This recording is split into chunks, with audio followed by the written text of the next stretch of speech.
Saya bukan tentara, saya anak tentara. Saya dilahirkan dalam kontemplasi kebudayaan. Saya lahir di kampung, melakukan pengembaraan spiritualitas lewat perjalanan sejak lahir sampai hari ini, tidak lepas dari cerita tentang masa lalu dan cerita tentang masa depan. Kita ini memiliki keterikatan dengan apa? Saya menyebut adalah dengan leluhur. Ketika dengan leluhur dulu kita mengatakan kalau bicara karuhun maka tuduhannya klinik. Padahal tidak.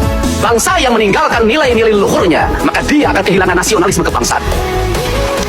Bicara tentang karuhun bukan klinik, tapi bicara tentang kakek nenek kita, tentang buyut kita, tentang jangawareng kita, tentang udeg-udeg dan kaisiwur kita yang hari ini dalam tren genetika dan kehidupan anak-anak kita hari ini.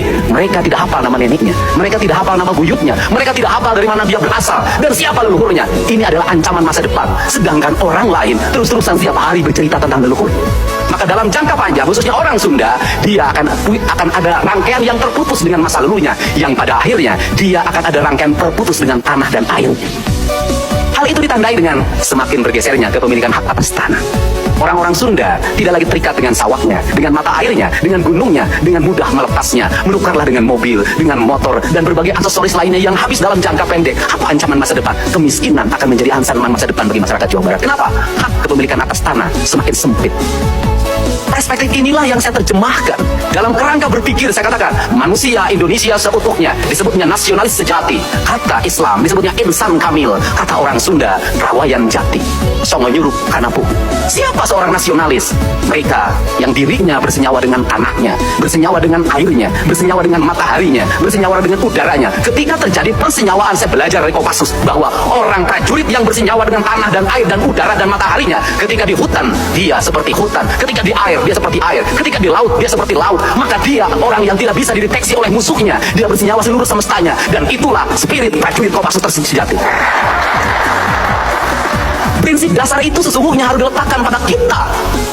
Kita harus tidak boleh terikat dan tidak boleh terbebas dengan kepentingan apapun, dengan mengorbankan gunung yang ditugar, dengan mengorbankan mata air yang diuruk, dengan mengorbankan aliran sungai yang dikotori. Kenapa? Perspektif itu bertentangan dengan prinsip-prinsip kebangsaan dan nasionalisme. Kalau dulu kita memerdekakan agar bangsa ini utuh hutannya, utuh tanahnya, utuh airnya karena dikuasai oleh kolonial. Kenapa kita hari ini dengan mudah melepaskan gunung-gunung itu? Kenapa kita hari ini melepaskan dengan mudah aliran air itu? Lantas mau kemana arah kebangkitan dan kebangsaan kita? Mau kemana arah kesejahteraan rakyat kita? Maka disitulah saya meletakkan bahwa konsep mendasar bagi pembangunan sebuah daerah harus dimulai dengan pembangunan dan penataan tata ruang. Konsepsi tata ruang, saya jelasin. Saya bangga terhadap leluhur Sunda. Kenapa? Leluhur Sunda memiliki konsepsi mendasar tentang pembangunan nasional. Dan orang tidak tahu itu. Leluhur Sunda menerjemahkan konsep tata ruang dengan 3 hal yang disebut dengan Tritangtu. Gunung kudu awian, lengkop kudu balongan, lebak kudu sawahan. Ketika gunung kudu awian, maka berapa luas hutan di Jawa Barat hari ini? 18% itu pun dalam keadaan rusak.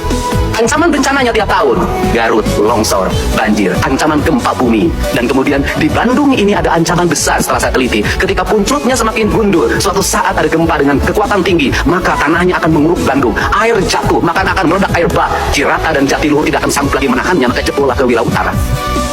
Ini yang tidak pernah menjadi kesadaran pemimpin.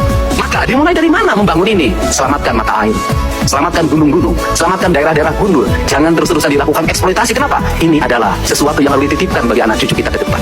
Ini adalah kerangka kebangsaan yang harus kita bangun. Untuk itu, lahir dari apa? Melahirkan apa? Maka secara konsepsional, nanti rumusannya saya katakan, sekolah yang ada di gunung, maka seluruh materialnya harus ada di tempat itu. Maka nanti akan lahir gedung-gedung kantor berbahankan bambu.